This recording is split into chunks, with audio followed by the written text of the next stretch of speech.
Welcome student on speedy maths. आज हम class 10th mathematics new book NCERT के chapter 5 की एक्सरसाइज 5.2 का इंट्रोडक्शन पार्ट करने वाले हैं। स्टूडेंट, इस इंट्रोडक्शन पार्ट में हम एक्सरसाइज 5.2 से रिलेटेड जितने भी इंपॉर्टेंट फैक्ट हैं उन सभी को डिस्कस करेंगे। तो चलिए स्टूडेंट शुरू करते हैं। जो फर्स्ट टॉपिक है हमारा एक्सरसाइज के इंट्रोडक्शन पार्ट में वो है nth term of an AP कि एक अर्थमेटिक प्रोग्रेशन की n टर्म क्या होती है। आइए स्टूडेंट इसे भी देखते हैं। डेफिनेशन से समझिएगा, जिसमें कहा गया है if the first term of an AP is a and the common difference d then its n terms is equal to a plus bracket n minus 1 into d। आइए स्टूडेंट इसे समझते हैं।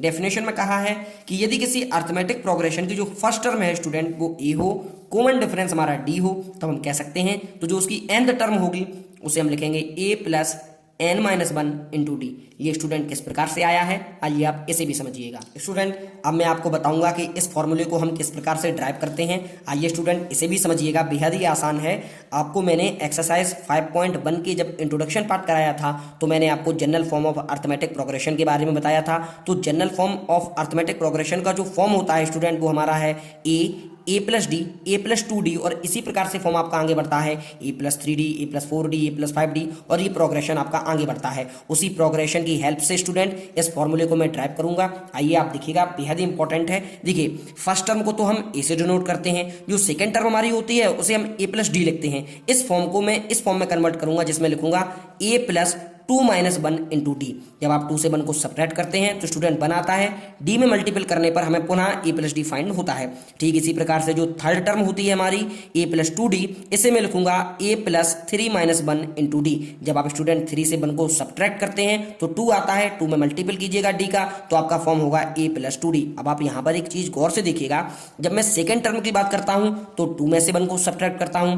ठीक इसी प्रकार से जब मैं थर्ड टर्म की बात करता हूं तो मैंने यहाँ पर 3 में से 1 को सब्ट्रैक्ट किया है। ठीक इसी प्रकार से स्टूडेंट जब मैं n टर्म का फॉर्मूला ड्राइव करूंगा तो n में से 1 को सब्ट्रैक्ट करूंगा। ये हमारा सिंपल मेथड था। आप देखिएगा जो हमारा n टर्म का फॉर्मूला होगा, क्योंकि a तो सभी में है तो यहां पर भी होगा, तो आप लिखिए a प्लस। अब आप देखिए सेकंड टर्म था तो 2 माइनस हुआ, थर्ड टर्म था तो 3-1 हुआ। ठीक इसी प्रकार से जब हम n टर्म का निकालेंगे तो n से 1 को सब्ट्रैक्ट करेंगे और d हमारा आ जाता है। आइए स्टूडेंट इसी की हेल्प से हम ये क्वेश्चन को सॉल्व करेंगे, जो आपके लिए बेहद आसानी होगी। तो चलिए स्टूडेंट अब हम इस क्वेश्चन को सॉल्व। क्वेश्चन स्टूडेंट हमसे कहा गया है find the 10th term of NEP. हमें इस अर्थमेटिक प्रोग्रेशन की 10th टर्म को बताना होगा।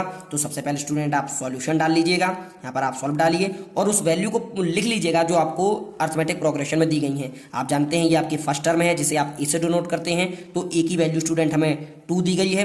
कॉमन डिफरेंस का फॉर्मूला लगाइएगा स्टूडेंट और उसकी वैल्यू को निकालिएगा। कॉमन डिफरेंस को हम टी से डिनोट करते हैं, फॉर्मूला होता है T2 माइनस T1। तो अब आप गौर कीजिएगा, जो सेकंड टर्म है हमारी वो 7 है, जो फर्स्ट टर्म है हमारी वो 2 है, तो 7 में से 2 को सब्ट्रैक्ट कीजिएगा, आपका 5 आता है। अब यहाँ पर स्टूडेंट आपसे 10 टर्म पूछी गई है। मैंने आपको बताया है कि कोई सी भी टर्म जो आपसे पूछी जाती है उनमें से आप सभी में 1 को सब्ट्रैक्ट करते हैं। तो आप लिखिएगा a10 इज इक्वल टू, आपने n के प्लेस पर 10 लिखा है क्योंकि आपसे 10 टर्म पूछी गई है। अब आप लिखिएगा a प्लस, यहाँ पर भी n है तो आप इसकी जगह लिखिएगा 10-1 इंटू डी।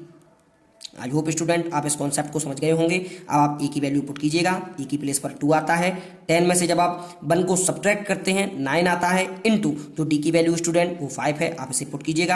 अब आप मल्टीपल कीजिएगा, 2 प्लस 9 5 जब 45 होता है स्टूडेंट। अब आप ऐड कीजिएगा तो आपका 47 होता है। आई होप आप इस कॉन्सेप्ट को समझ गए होंगे। कोई भी टर्म जो हम निकालते हैं उसे आप देखिएगा, यहाँ पर 10 कहा गया था तो मैंने 10-1 किया है, सेकेंड थी तो 2-1 हुआ।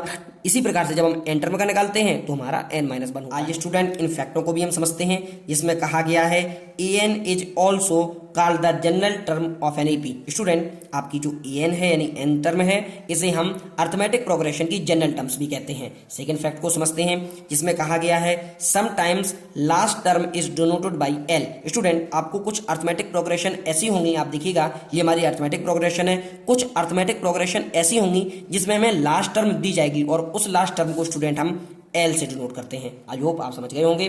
स्टूडेंट आपने ये पूरा वीडियो देखा, इसके लिए बहुत बहुत धन्यवाद। Thank you.